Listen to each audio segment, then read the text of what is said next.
Why are they so old looking? Yeah. Because we keep buying them. It's the perfect example of a business run perfectly. No competition.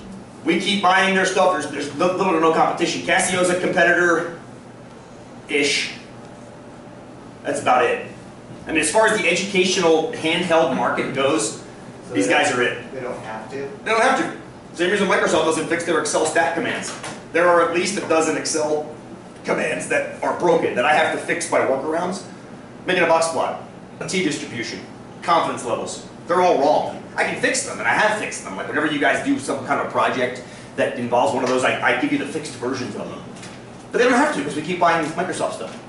It's perfect business. And it's kind of the opposite of the way I run my classes. You know, things are pretty effective the way I run my classes, but I keep tinkering to make them even more effective.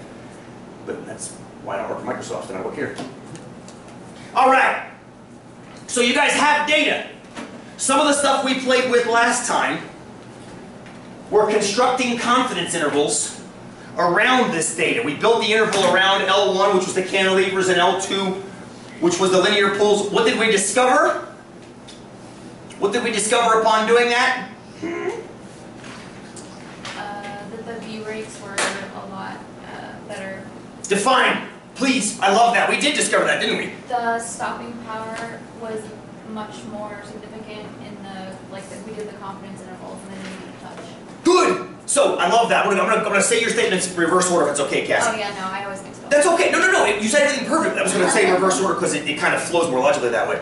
We built two confidence intervals around cantilevers and around V's. And the V break confidence interval was what, above or below the cantilevers? Was it above or below? They didn't touch. Cassie's 100% correct. They did not touch. But was it above or below? It was below because the data that we were checking in here was measuring what? Amount of time or feet to stop. Feet to stop. Braking distance. So you can look at these numbers. These numbers are all in the teens. These numbers are all in the 20s. Right? These guys are less than these guys. We can see that observationally, anecdotally. We then computationally did it and ran the confidence intervals, and that agreed with us. What was the minimum difference between the intervals? Do you remember? Was it a foot, 2 feet, 3 feet, 4 feet? I can't remember. It was something. But it was measurable. And then as soon as we had that minimal difference, what was the problem with it? As soon as we had that minimal difference, what was the problem? And we then had a solution for it. But what was the problem that we had? I wish Michael was here because it was his idea to run the two intervals. Ran two intervals, didn't touch. I think it was 5 feet difference. It was 5 feet difference, thank you, Cassie. So I got a 5 foot difference in average braking between V brakes and cantilever brakes, thank you. What was the problem with running the two intervals? As it always is when you try to do more than one statistical test and or interval, Confidence level goes down? you lose your confidence. We're down to 90%, just about 90% confidence. So what did we then do to make up for it? Which I was, just so you know, I want to brag about you guys, wicked proud you guys come up with this idea. What did you then do to each interval, Kayla? You bumped up the confidence of each. That was fantastic. So stoked when I heard that. Raise the confidence of each. I think it was 97.5% does the trick. That gets both of them down to 95. Do you remember the problem I brought forth as to the issue with doing that? When you raise confidence, what you're doing is you're decreasing the chance of a type 1 error. What else happens?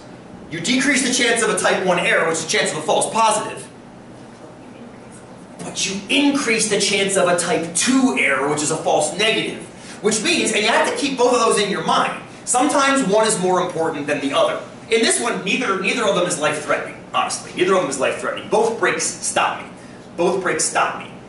But a false positive versus a false negative, one could be more important than the other. So what we want to do is not raise either, kind of keep both the same. So I'd like to be able to, here's the kind of a two-pronged attack of what I want to start talking about with you guys today. I want to keep the original test at 95% confidence, which is the nice balance of type 1 and type 2 error. But I also want to be able to set up a test so that I don't have to finagle to get that 95%, like raising the 97. I love that. But I want to not have to do that because then that artificially inflates type 2 error. But I don't see any way around it. So let's think about it. Let's think about this. Harrison, if you don't mind throwing the lights on back there. I want to build a test from scratch. Work with me here. We're going to do a little bit of statistics today, as opposed to just boom. Stupid question. A little bit of mathematics as opposed to just statistics today. So, what kind of test do you think we're going to run with this data? Z or T? It's going to be a Z or T. I vote for T. We have a second for a T test? All in favor? Yeah. Okay. Discussion? Kill discussion. I want to know why. Because, oh sorry. Nice and loud, nice and loud. It's a measurement. Thank you, Harrison. It's a measurement. We're measuring stopping distances. It's a measurement, not a count. So definitely a T test. Okay. So we know it's a T test because it's a measurement. It's continuous data in this case. We're definitely taking an average stopping distance. Let's look at what we already have as far as a T test goes. For a single parameter, we've got an extraordinarily nice unit called a test statistic that we've already started using to describe these guys. Now, we very rarely speak of them anymore because the TI is kind of wrapping them all up for us and dealing with it. But that T test statistic that you guys kept writing on your exams, well, I guess you wrote it one time on your exam, but all quizzes and the homeworks and things like that, that T test statistic is found by looking at the difference of a sample average and a hypothesized population average, and then measuring that as a number of standard deviations by using our good old-fashioned central limit theorem's standard error. That's the number that your TI is jettisoning back to you guys. I made you calculate it once for a Z-score and never did it again because, honestly, I see so many students screwing this up and they try. It seems very simple, doesn't it? But the fact that it's a fraction with a fraction in the denominator, it makes people squeamish. I want to build that same thing for two parameters. And then as we go through next week, we'll build it for even more. What if we have two? Now for a single parameter, we just call that mu. We just call it mu. Mu. I need a corollary version for two. Now I've got two, so I gotta keep them straight. We're gonna have mu1 and mu2. Because you have to have two. And then eventually we'll have 3 and 4 and 5 and 6 and 7 and 8. You guys made it 1. How do you think the test statistic is going to look? Let's see if you guys can build it from scratch. Look at what we already have, and try to build the corollary over here. And just so give you something to think about, there are 3 pieces to this test statistic, just like there always are in a test statistic. There's the sample center, the assumed population center, and the standard error. So we have to build each of those 3 pieces in our new test statistic. Want to give it a whirl? What would your sample center be with 2 parameters? For example, what would take the place of x bar? What do you think? Just some gut feeling. Shoot from the gut. Shoot from the gut. You don't know this. We're going to try to build it together today. What do you think? Be brave. You know this. You don't know, but you do. What do you think? Look at the... What's going to be there? Shoot from the gut. There you go! Exactly! The 2 sample averages subtracted. Here, Justine, you know it. Be brave. I know it's freaking 9 o'clock in the morning. You're going to take the difference of the 2 samples. So you're going to take x bar 1 minus x bar 2. Perfect! Or x bar 2 minus x bar 1. Doesn't matter to me. We'll deal with that momentarily. We'll deal with that moment. It's the same kind of thing you did with matched pairs. L1 minus L2. The difference with matched pairs was that resulted in 1 average. This is going to be 2 averages. Good! So that part right there equates to that part right there. The minus still has to be here. What's going to be over here, do you think? Should that be, I mean, I know. Go! Yes? Well, mu1, mu2, but I was Say going to this say loud. mu1 minus mu2. Yes? Keep going. But what I was asking, I know that we're not going to do actual math, but shouldn't they be braces? Good. Yes. No, that's 100% correct. So don't write this down just yet, friends. Rosie's got a point that mathematically, whatever's going to go in here should be in parentheses. And the point is that she knows this is going to be mu1 minus mu2. Which is true. Absolutely correct. Here's the deal. This is where your hypothesis testing mind has to come in. what do you think the numerical value of this is going to be? 0. In a hypothesis test, it's going to be 0, isn't it? Because what are you going to go into the hypothesis test thinking? That there's a difference? That one's bigger than the other? That one's less than the other? Or that they're the same? So yes, theoretically speaking, this should be the difference in the sample averages minus the difference in the population averages. However, we generally assume that that's going to just be 0 because you assume that x bar, or that mu1 and mu2 are the same value. Yes, but you're right, Rosie. You're right. It should be in parentheses. Yeah, this is going to be assumed 0, since you know that mu1 and mu2 are equal by the null hypothesis. And that's, your null hypothesis is always going to be those two things equal to each other. So, right now, I'm going to take one step down and just write it as t equals x bar 1 minus x bar 2 over. Because we can just replace it equal to 0. This makes it easier. This makes it easier. Fantastic. Thank you guys. Row 1. Namaste. Very nice. Now, here's the really, really tricky part. What goes here? Because this is fantastic, except it's not. Right? This is fantastic, except it's not. Why is this not enough? Why is that not enough?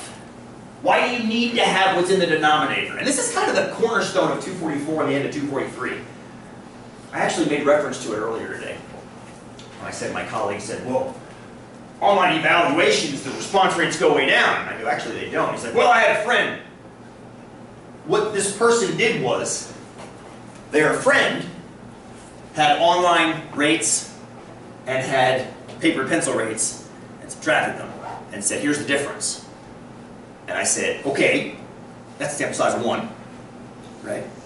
Sample size of 1 basically has infinite margin of error, essentially. Infinite margin of error, therefore you can make no conclusion at all from that data. So you have to have something down here that measures what? Sample size. Good, your sample size, your population spread, or at least your sample indication of the population spread. You have to have a sample size, so somewhere in here has to be n's. Now here's the kicker, look over here. Over here, it's the sample standard deviation divided by the square root of the sample size. Remember why? This is 243, this is central limit theorem. Now here's the trick. Over here, what's going to have to be in here? How many n's do you have? Let me start with that question. How many n's do you have over here? You've got 2 of them. You've got a sample from x bar 1 and a sample from x bar 2. So you're going to have an n sub 1 and an n sub 2 in there somewhere. I'm going to make a little laundry list going here. Could you just have the whole thing minus itself? Hold that thought, hold that thought. When you say whole thing, you mean this guy here? Yeah, like the whole s over. So, which s? Because just like we have 2 sample sizes, we also have 2 whats? 2 sample standard deviations.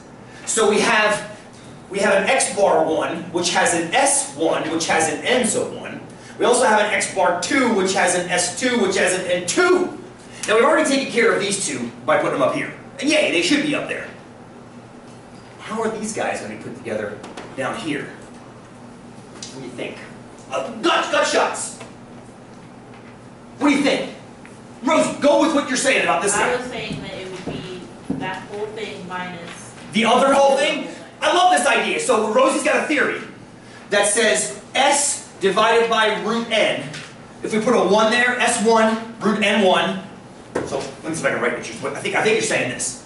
You're saying s1 over root n1 Right. minus s2 over root n2. Right. Does that make sense? Can anybody see a potential mathematical problem with that? I love the idea. So you're gonna have to round. Well, not even rounding. Rounding I can deal with. I can deal with rounding. But mathematically, what could this equal? 0. It could equal 0 if the populations are similar, i.e., if the null hypothesis is true and the averages are the same, the standard deviations could also be the same. Could, I'm saying could, not necessarily are. Which means this thing could equal 0, which means the t-statistic would be what?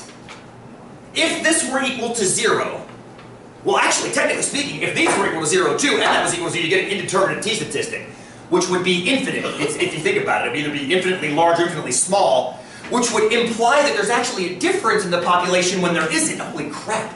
This is quite a conundrum you've created, Rosie. Right, you see what I'm saying here? If that gets really small, that gets really big, or really smally negative, or really smallly negative. Oof.